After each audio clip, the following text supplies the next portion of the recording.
अब कोई किसी गरीब की जमीन पर कब्जा नहीं कर सकता है। उत्तर प्रदेश के मुख्यमंत्री योगी आदित्यनाथ कहते हैं कि प्रदेश में किसी भी गरीब की जमीन पर कोई कब्जा नहीं कर पाएगा, लेकिन कौशाम्बी में एक रिटायर्ड शिक्षक अपनी ही जमीन पर मकान बनाने के लिए वर्षों से संघर्ष कर रहे हैं। हैरानी की बात यह है कि जमीन का बैनामा है, राजस्व रिकॉर्ड है, तहसील प्रशासन की पक्की पैमाइश है, सीमांकन है, पत्थरगढ़ी है, लेकिन निर्माण कार्य आज तक शुरू नहीं होता। आखिर इसके पीछे की वजह क्या है? मामला कौशाम्बी जिले के मंझनपुर तहसील क्षेत्र के पश्चिम सरीरा थाना क्षेत्र के अंतर्गत चांदेराई गांव का है। यहाँ के रहने वाले राम नरेश पटेल शिक्षा विभाग से सेवानिवृत्त शिक्षक। विवाद है दो गाटा संख्या का, 588 और 584। 588 में राम नरेश और उनके भाई शिव नरेश आदि लोग हिस्सेदार हैं, तो वहीं 584 राम नरेश और शिव नरेश के परिवार के ही सदस्य की जमीन थी। राम नरेश पटेल के अनुसार 11 फरवरी 2020 को गाटा संख्या 584 का बैनामा अपनी पत्नी गोमती देवी के नाम कराया। बाद में जमीन के नक्शे और वास्तविक स्थिति को लेकर विवाद खड़ा हुआ। इसके बाद उन्होंने तहसील प्रशासन से पक्की पैमाइश की मांग की। शिकायत के बाद तहसीलदार, कानूनगो और लेखपाल की टीम मौके पर पहुंची। भूमि की पैमाइश कराई गई, सीमांकन किया गया, चौहद्दी निर्धारित की गई और पत्थरगढ़ी भी कराई गई। इतना ही नहीं, राजस्व अभिलेखों के अनुसार गाटा संख्या 584 का नक्शा भी दुरुस्त कराया गया। यानी प्रशासनिक स्तर पर जमीन की पहचान और सीमांकन की पूरी प्रक्रिया पूरी कर ली गई। लेकिन इसके बाद भी राम नरेश पटेल अपनी जमीन पर निर्माण कार्य शुरू नहीं कर सके।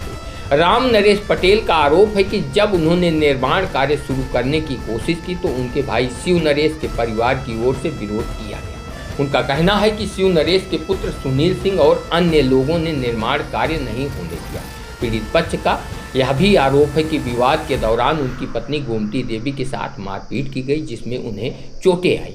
इस मामले में पश्चिम सरीरा थाने में मुकदमा भी दर्ज कराया गया। राम नरेश पटेल का कहना है कि दर्ज एफआईआर में सुनील सिंह समेत अन्य लोगों को नामजद किया गया है और इसकी प्रति उनके पास मौजूद है।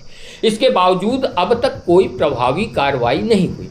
मामला यहीं तक सीमित नहीं है। राम नरेश पटेल का आरोप है कि उनके मकान के सामने से निकलने वाली नाली, जिससे वर्षों से घर का पानी बाहर जाता था, उसे भी बंद कर दिया गया है। नाली बंद होने के कारण उनके घर के सामने पानी जमा रहता है और परिवार को लगातार परेशानी का सामना करना पड़ रहा है। सबसे बड़ा सवाल तब खड़ा हुआ जब सीमांकन और पत्थरगढ़ी के बाद राम नरेश पटेल ने अपनी जमीन पर निर्माण कार्य के लिए मोरंग गिरवाई। आरोप है कि इसके बाद पुलिस मौके पर पहुंची और निर्माण सामग्री हटाने के निर्देश दिए गए। अब सवाल यह है कि जब तहसील प्रशासन स्वयं भूमि की पैमाइश कर चुका है, सीमांकन कर चुका है और पत्थरगढ़ी भी करा चुका है, तो फिर उसी जमीन पर निर्माण कार्य क्यों नहीं होने दिया जा रहा? यदि जमीन विवादित है तो सीमांकन और पत्थरगढ़ी क्यों कराई गई?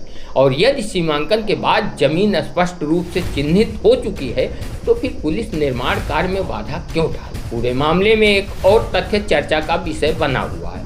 जिस पक्ष पर निर्माण कार्य में बाधा डालने का आरोप लगाया जा रहा है, उस पक्ष से जुड़े सुनील सिंह डीएम के स्टोनो पद पर कार्यरत बताए जाते हैं। ऐसे में पीड़ित पक्ष का आरोप है कि प्रभाव और पद की वजह से कार्रवाई प्रभावित हो रही है। लेकिन इन सब के बीच सबसे बड़ा सवाल यह है कि एक रिटायर्ड शिक्षक जिसने पूरी जिंदगी बच्चों को शिक्षा दी, जिसके पास बैनामा है, राजस्व रिकॉर्ड है, सीमांकन है, पत्थरगढ़ी है, वो आखिर अपनी ही जमीन पर मकान बनाने के लिए क्यों भटक रहा है? क्या राजस्व विभाग और पुलिस कार्रवाई में विरोधाभास है?